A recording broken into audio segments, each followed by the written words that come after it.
Hello friends, this is Vidushi and today I have brought chapter 4 of chemistry, structure of the atom. So last video we have discussed that the Rutherford model of an atom. How does Rutherford structure the atoms like this? He passed the alpha particles throughout the gold particles, and the gold particles have small gaps between them, by which he concluded some observations that something is the atom is insidely whole, there is nothing, there is empty atom, there is empty atom. So he also observed that something was there inside, the concentration of the atom was very less inside the nucleus. So something is there which is also deflecting alpha particles, because these are negatively charged particles, and and it is deflecting out because same particles were inside it. Because if they were they positively charged, I mean alpha particles are positively charged, these are positive charge, so positive charge is also there inside the nucleus, that's why they are deflecting. We have also studied in physics that like poles like poles just repel each other and unlike poles attract each other, they are repelling.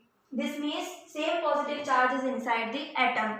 So he concluded that all the mass of the atom is concentrated in the center of the nucleus, that is called nucleus. So they were positively charged in the centers because protons were present inside it, that's why it is positively charged. This nucleus was positively charged.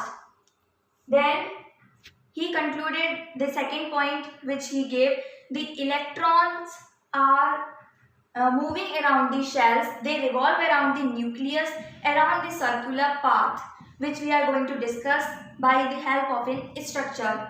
The size of the nucleus is very small as compared to the electrons, because size of nucleus is very small than atom. Atom is big but nucleus is very small. So he concluded these observations. Now we will discuss what are the drawbacks of Rutherford's model of an atom. There were some drawbacks of Rutherford's model of an atom. So let's see what are they. Revolution of electrons in the circular orbit is not expected to be stable. Means the electrons were not stable, they can lose their own shell and can move to another shell where the another electrons are moving. Any particle in circular orbit would undergo the acceleration.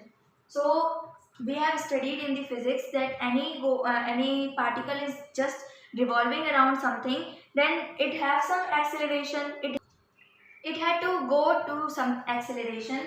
Charged particles would radiate energy during acceleration, and acceleration is there, then there would be some energy inside the particles, and if they have some energy, then they can revolving electrons will lose energy and finally fall in the nucleus, which I am going to draw now.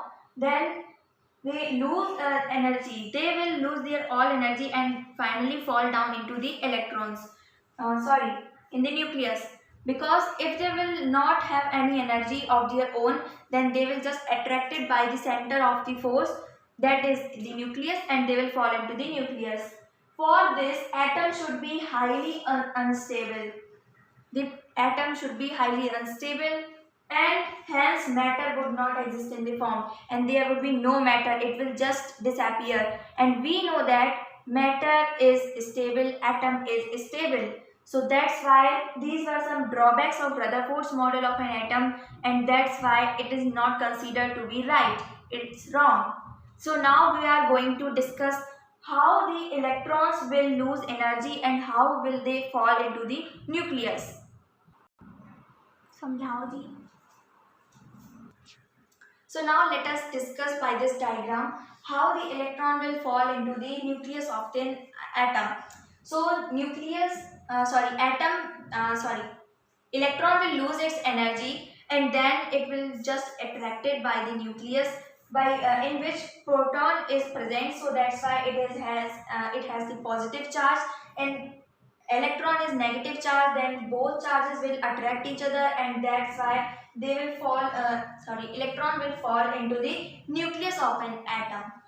So it will move like this in this orbit because it is a circular motion. That's why it will not fall directly like this. It will undergo the whole process, and then it will change its different orbits. Then it will move into the nucleus of an atom, and then the electron will be totally destroyed, and the atom will be not exist.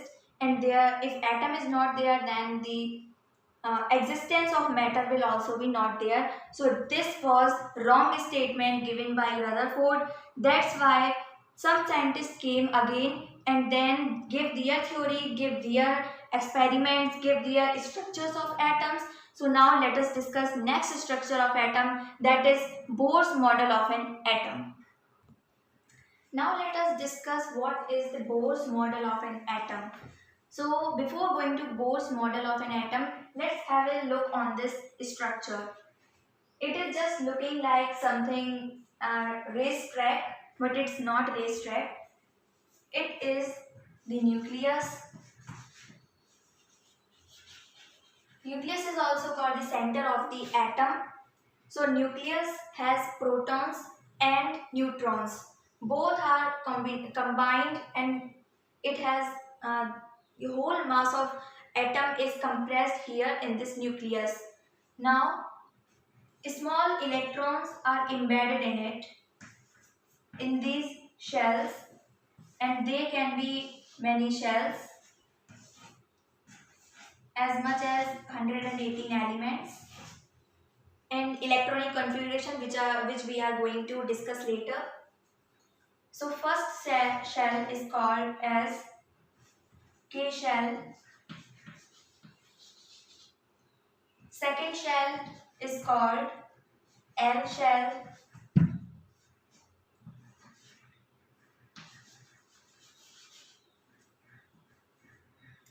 Third one is known as M shell. And fourth one is N shell. So you can also take as many as alphabets which you want to do, but these are the major which the board take it. So these are the reference point of just making any shells. If there are more shells, then the number of shells will be increased, and then K, L, M, N, O, P, Q, R, S, and so on. Whatever the shell number which is given, then electrons are just embedded in it. They are just attached to these shells, and Bohr states that there are certain Descartes shells. There are certain Descartes shells in which the electrons are moving in their fixed path. They will not leave this shell to this shell, or this shell to this shell. So this is the Descartes shell, which is perfect, and electrons will not move into another shell. So this what is the Bohr's model of an atom, and it was absolutely correct. That is why we are nowadays, in the modern days, we are studying this structure of an atom, and it is absolutely correct. So Niels Bohr was the person whose atom's structure we are studying nowadays. So now let us discuss what is the next. So now let us discuss what are neutrons. As the name I have already told you that neutrons are not positive charge nor negative charge. They are just neutral. N means neutral. So neutrons are neutral in charge, and it is represented by small n. And James Chadwick was the first person who discovered the neutrons. James Chadwick.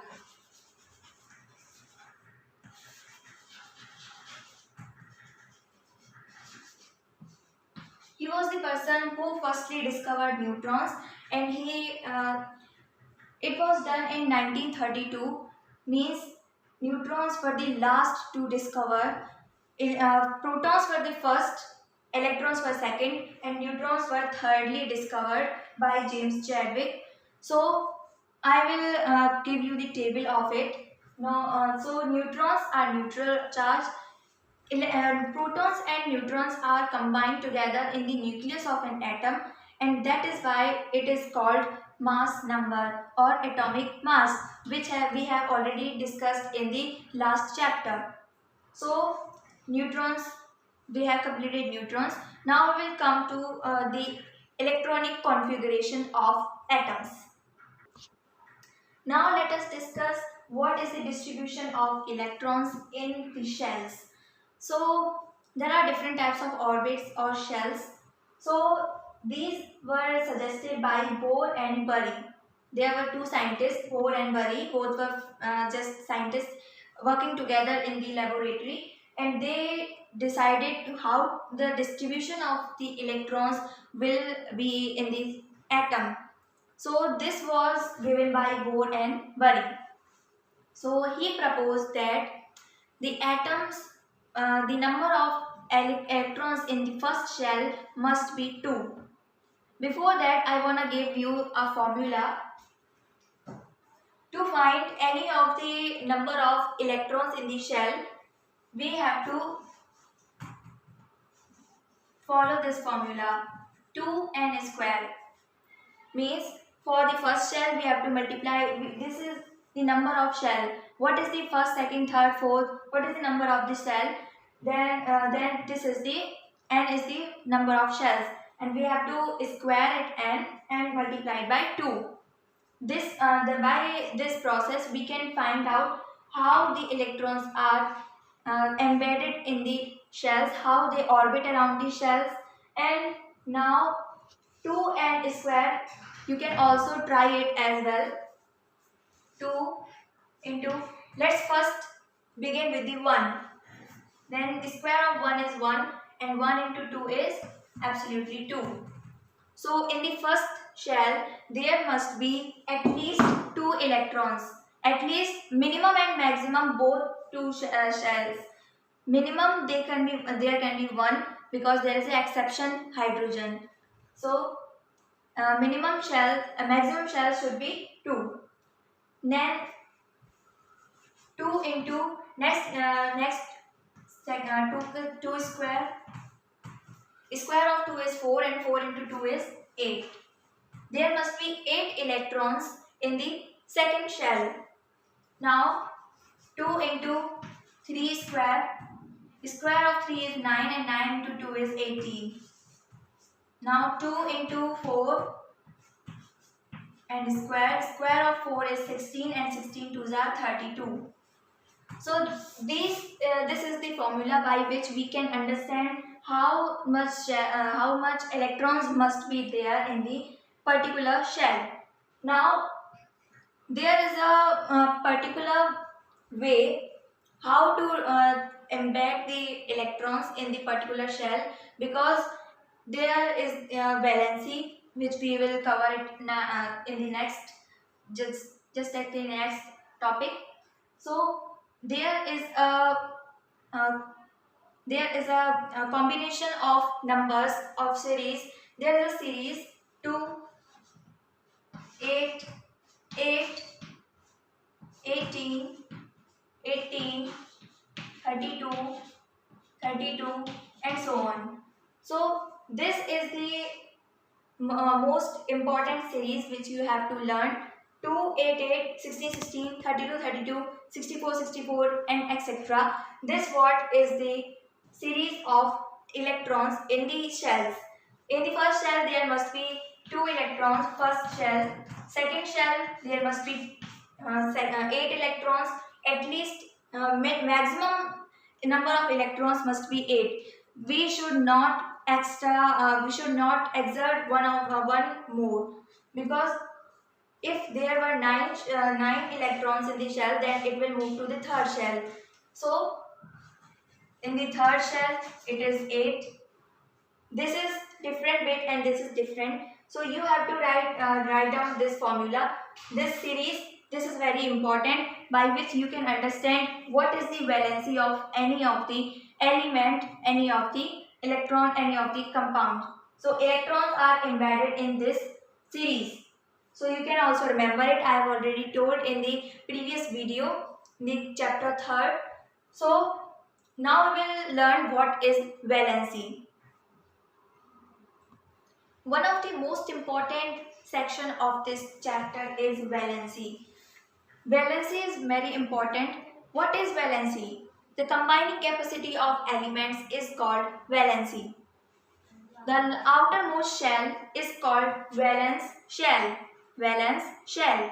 The outermost shell is called valence shell. The outermost shell depends on the which element it is, or it depends on the element. We cannot say this much have this much electrons must be there, but maximum number of electrons should be 8, or if it is very it if it has many large atomic mass, then it has more valency, 18, 32, etc. So now we will discuss what is the these symbols of the elements, what is the distribution of electrons, and what is their valencies. It's very easy to understand the valency. It's not not at all any tough. You can get it by practice. So distribution of electrons. At least 2 electrons in the first shell, but hydrogen has only 1 electron. So first 1 electron. There must be only 1 electron because this is the exception. Now what is the valency? Valency is the combining capacity. It will lose or gain the electrons. We have already discussed in the last chapter. So it will lose or gain. So what is the valency? 1. Then helium. Helium has 2 valency. It has 2 in the outermost shell. What is the atomic number? 2. Then 2. Then what is the valency?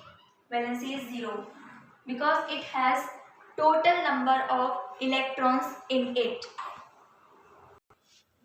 Most of the inert gases have the valency 0 because they do not react at all.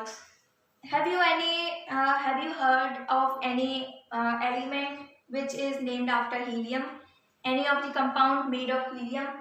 I think no, because helium has valency 0. It has fully completed shells. If they have full shells in their outermost valence shell, then it will not lose nor gain. It may share, but in some few conditions. Mostly the inert gases are have the valency 0. Now lithium, then 2. Atomic number of lithium is 3. Then 2 is here. Then what is remaining? 1. So 2, and it will move. 1 will move to the next shell.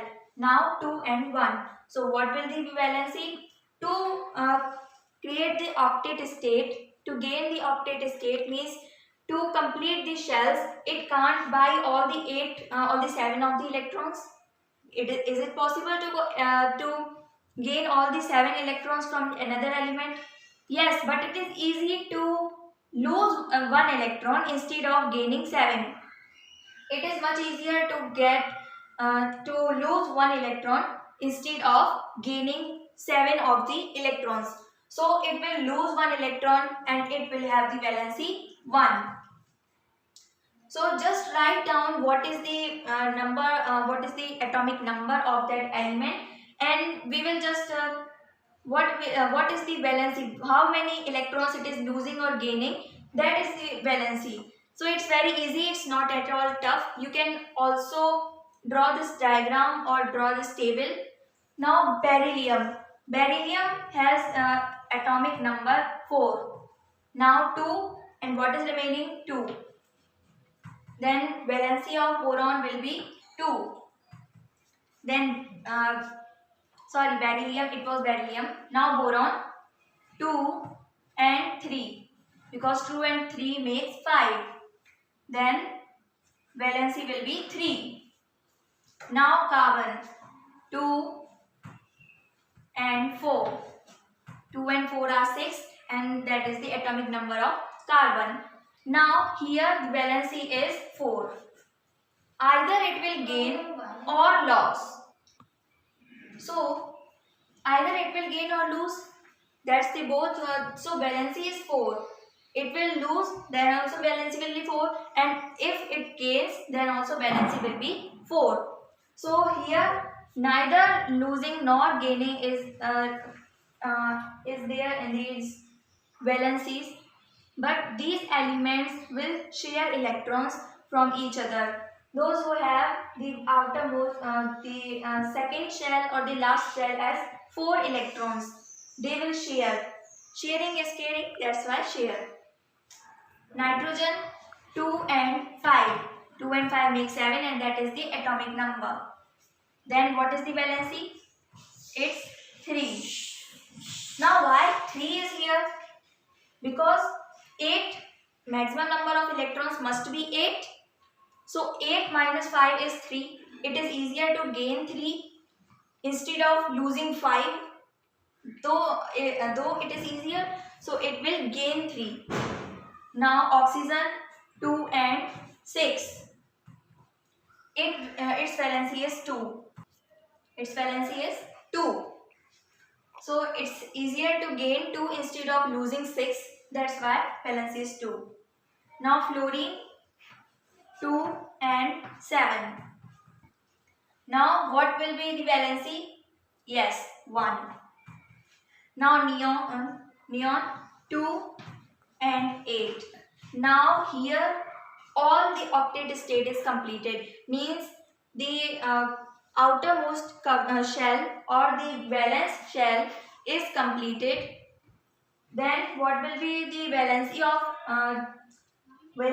neon? It will be same as helium, 0, because it has completed its octet state. Octet means 8. It has 8 in the last shell. That's why its valency will be 0. Now we'll discuss the next 10 elements. Now next element is sodium. Sodium has the atomic number 11, then 2, 8 and 1. This will be the distribution of electrons in the shells. Now the electrons, the distribution has moved to the third shell. Now what will be the valency? It's 1, because it will lose 1 electron. Then what is the magnesium? 2, 8 and 2. It will lose 2, that's why valency would be 2. Aluminium 2, 8 and 3. So valency will be 3. Now silicon 2, 8 and 4. It will share, either it will lose, either it will gain. Then valency will be 4. Phosphorus 2, 8 and 5. So valency will be 3. Sulfur 2, 8, 6 and valency will be 2. Now chlorine 2, 8, 7. Now what will the valency? It's 1. Now argon 2, 8, 8. Here octet state is completed, then valency will be 0. Then potassium 2, 8, 8 and 1. Now here the electronic distribution is moved to the next shell, that is fourth shell. Now valency will be 1. Calcium 2, 8, 8 and 2. Valency will be 2. So you can find any of the valencies by this help of this table, this trick. So I hope you understand how to check the valencies. Now we will move to atomic mass and atomic weight. So now let us discuss what is atomic number. Atomic number is the number of protons present in the nucleus. We have already discussed in the previous video of chapter 3. So atomic number is denoted by Z, capital Z, and it is the number of protons.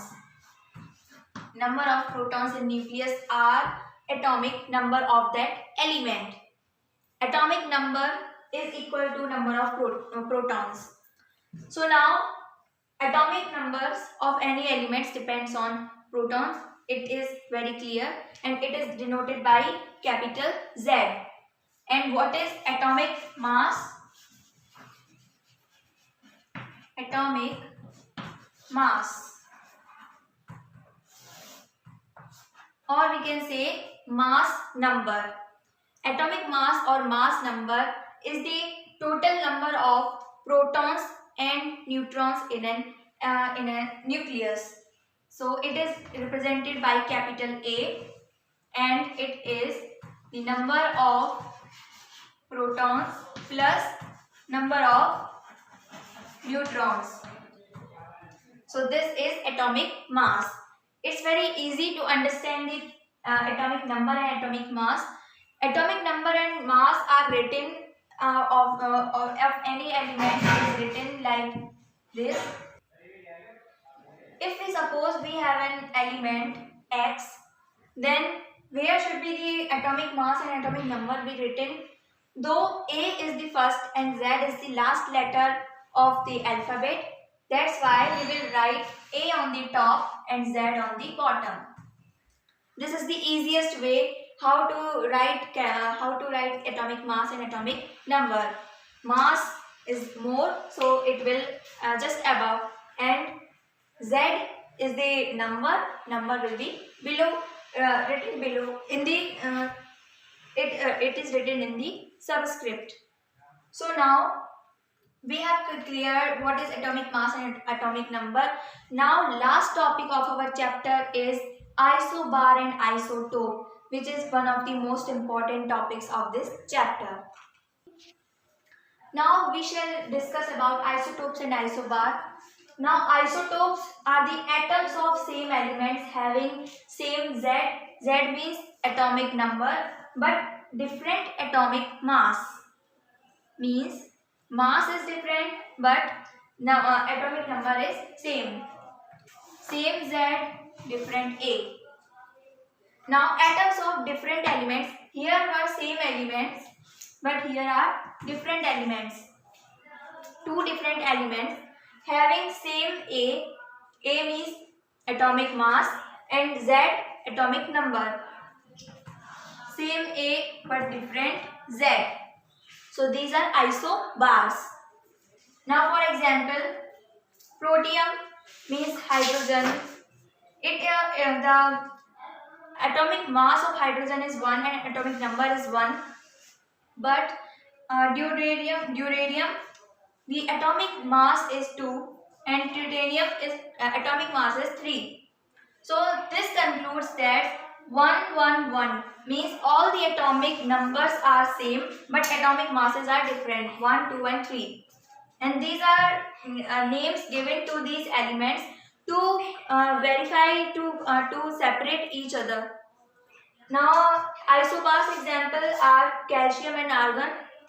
Calcium has the mass number 40. Argon has also the mass number 40. But calcium has atomic number as 20 and argon has atomic mass as 18. So here we can see that atomic numbers are different but atomic masses are same. So applications of isotopes. So isotope of uranium is used as fuel in nuclear reaction. We all know, just as atom bomb, such as uranium. Uranium is also used in nuclear fusions, nuclear reactions. Isotope of cobalt is used in the treatment of cancer. By the use of isotopes of cobalt, we can treat cancer. Isotope of iodine is used in treatment of goiter. By the isotope of the iodine, we can treat the disease goiter. Now, last topic is the most important. That is the difference between all these three subatomic particles, that are electrons, protons and neutrons. So now let us lastly discover what is the subatomic particles inside the atoms. These are electrons, protons and neutrons, as we have already discussed. Symbol of electron is E negative, proton is P and neutron is N. Now what is the charge on electron? It is negative. Charge on proton is positive and charge on neutron is neutral. Now relative mass of electron is 1 upon 1840 U. U means atomic mass unit. Proton is 1 U and neutron is 1 U. Approximately the relative mass of proton and neutron are both equal, and actual mass is also equal.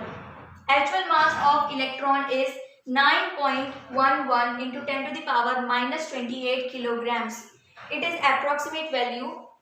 And proton is 1.67 into 10 to the power minus 24 kilograms. So these both are same. No need to explain so much. You can also take a screenshot.